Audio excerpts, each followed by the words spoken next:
Hey everybody, welcome to this week's episode of my Musical Moments series. And today we are continuing the discussion from last week when I did Celebrating Women Composers Part 1. And now continuing that discussion. And seriously, if you haven't seen Part 1, you should probably go check it out right now. There's a link over there where you can check it out because this is really all one video. That's just like the first half of it with example 1, 2, and 3. Today we're doing example 4, 5, and 6. And very much all the same video. I'm not even going to do my little title sequence. You know what I look like. You know what it is. This is, again, it's really one long video. But you know, I was thinking, I made a big deal in the first video about doing music of composers that are not men, who are white, who are dead. And I was thinking about the last one of those things, and maybe it's not fair to include some fantastic female composers who happen to have passed away. Because if there's one thing the orchestra world is good at doing, it's playing music by dead people. So you'd think by transference then, we would do a better job playing music by women composers who had passed away, just because we have so much experience playing music by those who have passed. So let's find out if that's true by talking about a couple of pieces today. Not all of them are dead today, but maybe 2 of the 3. And the first of those composers is Florence Price.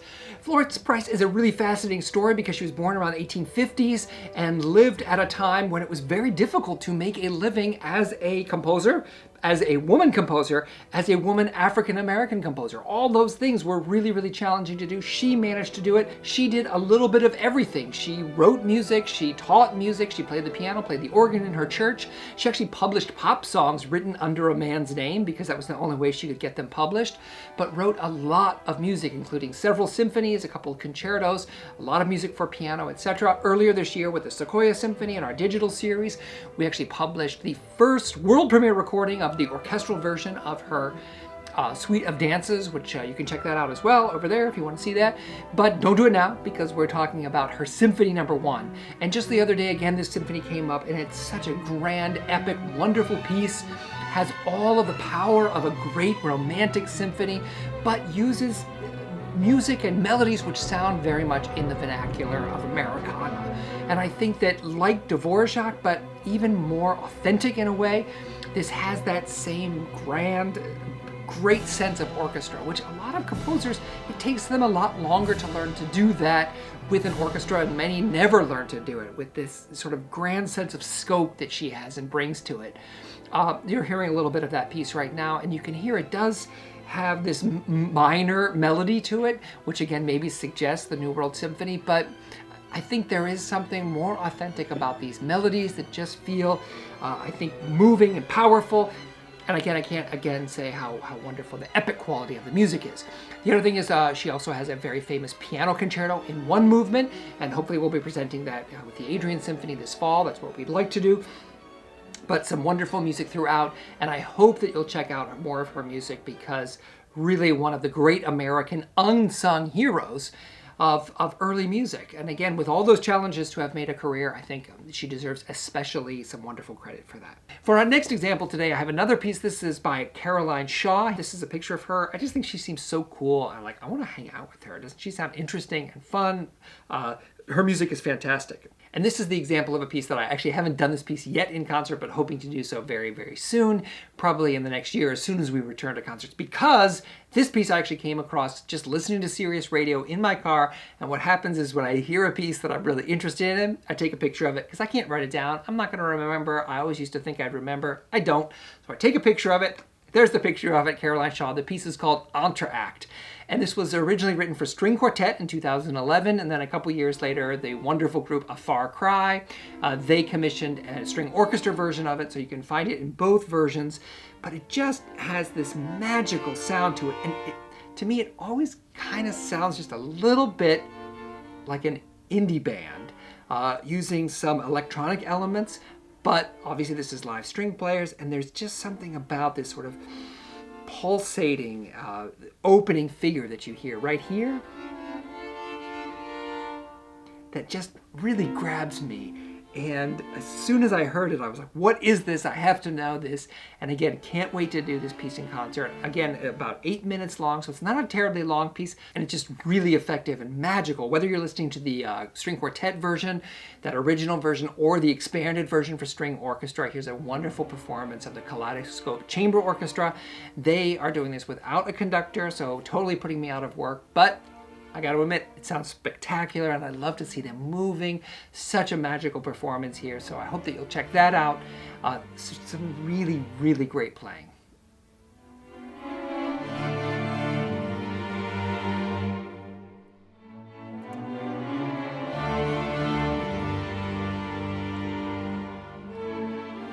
Yeah, just absolutely stunning, really, really effective. There's also a great recording with the Attacca Quartet, and they do some of her music that has vocals as well. So again, there is this kind of indie band sort of experimental quality to it, which I really think is spectacular. I hope you'll check that out. And the last composer that we're going to talk about today is Ruth Crawford Seeger. Now, Ruth Crawford Seeger was born in 1901, didn't live very long. She died in 1953, so she was only 52, maybe 53 years old when she unfortunately passed away. And she was the modernist, like an ultra-modernist in some ways. And not surprisingly, though, in this set of pieces that I'm highlighting for you, and I'm talking specifically about pieces which are particularly accessible, with something of a departure for her. As I said, she was an ultra-modernist, really pushing the envelope of modern music. Her string quartet is very, very famous for how experimental it was at the time. She was very influenced by Scriabin and some other really modern composers.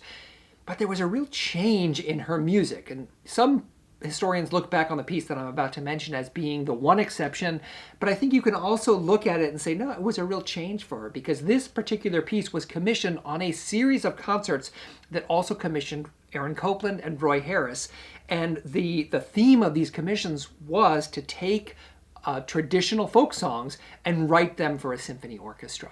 So we certainly know that Roy Harris did that and Aaron Copland did that. She did that too, not only in this example, but she wrote some pieces for piano where she did some transcriptions of folk songs, and this piece for orchestra called Rizzlety Rozzlety, and it's based on the folk song of the same name. I'll play you just a little example of that song. It's actually sung by her daughter, Patty Seeger, so you can hear that here. But there's a little bit of that song, so a folk song, and she writes that into an orchestral piece. Now, as I said, many historians actually think this is a terrible example of music of Ruth Crawford Seeger because it's such a departure from that more experimental work, and it's very important experimental work. I don't mean to take anything away from it. But there's a wonderful story about a concert of hers where she was premiering a piece, and there was a question and answer period afterward, and someone actually said to her, Ruth, why aren't you writing music that is for more people? You seem to be writing music for the few, and I think it might be important to write music for the many. And I think she answered this question perfectly, because she said, you know what? I think you're right. I need to write more music for the many. And so you'll see in my upcoming compositions, there's going to be some of that music written for the many, as you will. And this piece resulted in that. Just a couple of years later, this piece premiered.